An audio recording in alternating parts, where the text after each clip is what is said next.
Dan pemirsa, selanjutnya kita akan menuju ruas tol Cikampek untuk mengetahui suasana terkini jelang libur Natal dan Tahun Baru. Di ruas tol Cikampek kilometer 47 sudah ada rekan Amrina Rida di sana. Ya Amrina, apakah sudah ada peningkatan volume kendaraan di sana menuju luar Jakarta dari pantauan Anda? Ya Anita dan juga pemirsa, berdasarkan pantauan kami untuk arus lalu lintas di ruas jalan tol Jakarta Cikampek atau lebih tepatnya di kilometer 47 pada malam ini nampaknya masih cukup normal begitu ya, dalam artian kalau berkaitan dengan bagaimana kenaikan volume kendaraan ini nampaknya belum terlihat ada kenaikan volume kendaraan yang cukup berarti. Kami akan coba untuk perlihatkan bagaimana situasi terkini di kilometer 47 jalan tol Jakarta Cikampek. Ini adalah visual dari juru kamera kami, Leman, yang mana kita bisa melihat bahwa situasi lalu lintas pada saat ini ramai lancar begitu ya dari kedua arah, baik itu dari arah Jakarta menuju ke arah Cikampek ataupun juga sebaliknya, yakni dari arah Cikampek menuju ke arah Jakarta. Dan tentunya untuk di ruas jalan tol ini didominasi oleh kendaraan pribadi dan juga bus antar kota, antar provinsi dan juga beberapa truk. Sementara itu belum terlihat adanya kepadatan ataupun juga kendala lainnya, dan kendaraan pun juga masih sangat kondusif, bisa melaju dengan kecepatan normal.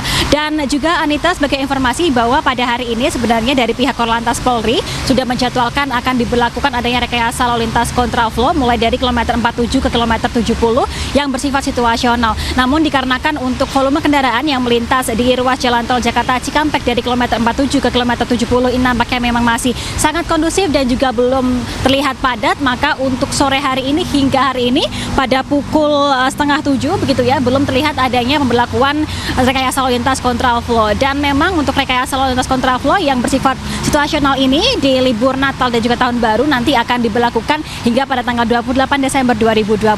Sementara demikian, kembali ke Anda, Anita. Baik, terima kasih Amrina atas informasi dari Anda. Selamat bertugas kembali. Ya pemirsa, kita ke informasi selanjutnya. KPK menangkap Bupati Bekasi Ade Koswara Kunang dalam operasi tangkap tangan terkait suap proyek di pemerintahan Kabupaten Bekasi. Bupati Bekasi ini ditangkap bersama 6 orang lainnya dan diperiksa intensif di gedung KPK.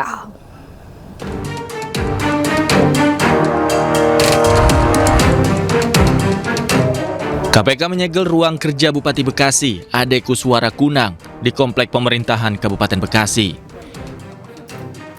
Penyidik juga membawa sejumlah berkas penting dari dalam ruangan. Stiker yang ditempel di pintu masuk ruang kerja Ade Koswara Kunang juga dilengkapi tanggal penyegelan serta tanda tangan penyidik. Penyegelan ini dilakukan usai KPK menangkap Bupati Bekasi Ade Koswara Kunang. Ade ditangkap bersama 6 orang lainnya dan saat ini diperiksa intensif di Gedung Merah Putih KPK.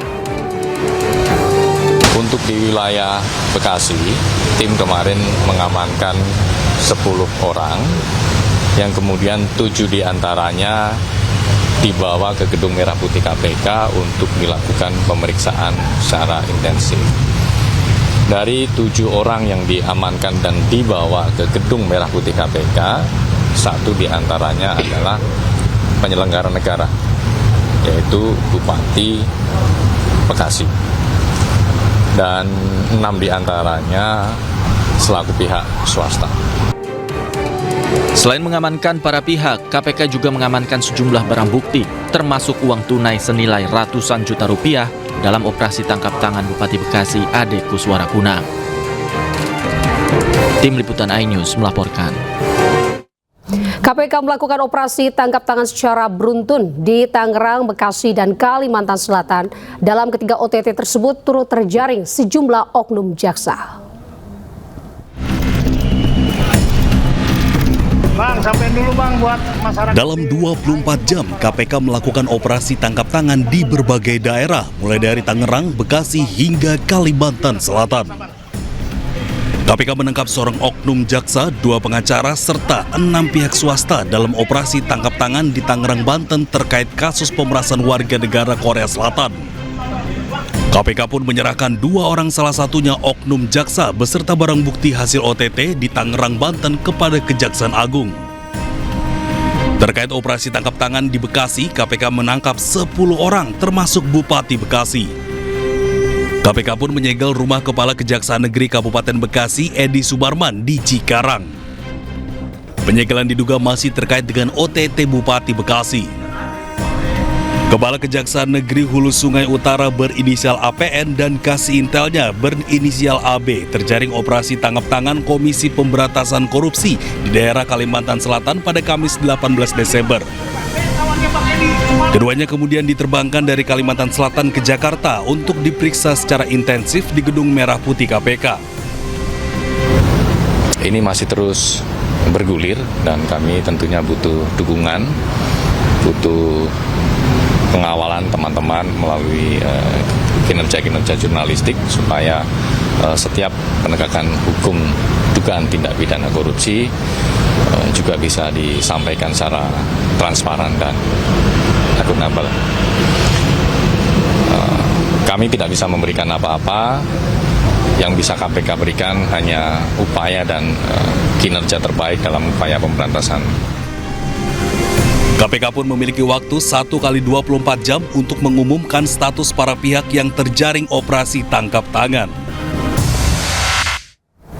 Pemirsa, Komisi Pemberantasan Korupsi menyerahkan 2 orang, salah satunya oknum jaksa beserta barang bukti hasil operasi tangkap tangan di Tangerang, Banten kepada Kejaksaan Agung. Nantinya, kedua orang tersebut akan diproses oleh penyidik di Kejaksaan Agung.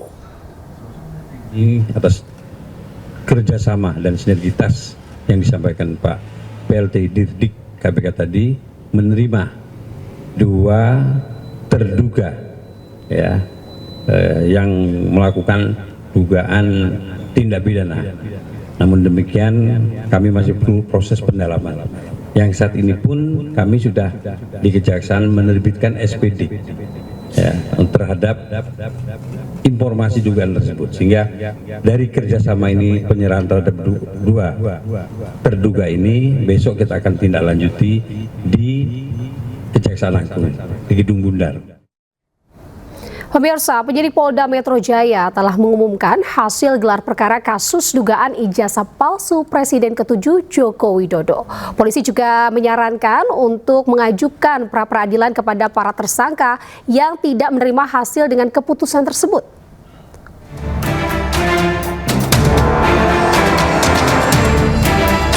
Penyidik di Treskrimum Polda Metro Jaya menantang para tersangka kasus ijazah Joko Widodo mengajukan gugatan pra-peradilan. Tantangan itu disampaikan pada para tersangka jika Roy Suryo CS merasa tak puas terhadap penetapan tersangka yang dilakukan oleh Polda Metro Jaya. Adapun terhadap penetapan tersangka yang sudah kami lakukan, apabila para tersangka atau kuasa hukum keberatan, maka dipersilahkan untuk melakukan pengujian melalui mekanisme pra-peradilan sebagaimana yang sudah diatur dalam KUHP. Sebelumnya, tim advokasi anti kriminalisasi akademisi dan aktivis mendesak Polda Metro Jaya segera menerbitkan surat perintah penghentian penyidikan kepada para tersangka kasus ijazah Jokowi. Pihak Roy Suryo CS menilai penyidik tak punya wewenang untuk menetapkan keaslian dokumen ijazah Jokowi dalam forum gelar perkara khusus. Dari Jakarta, Den Helmi Sejangbati, iNews melaporkan.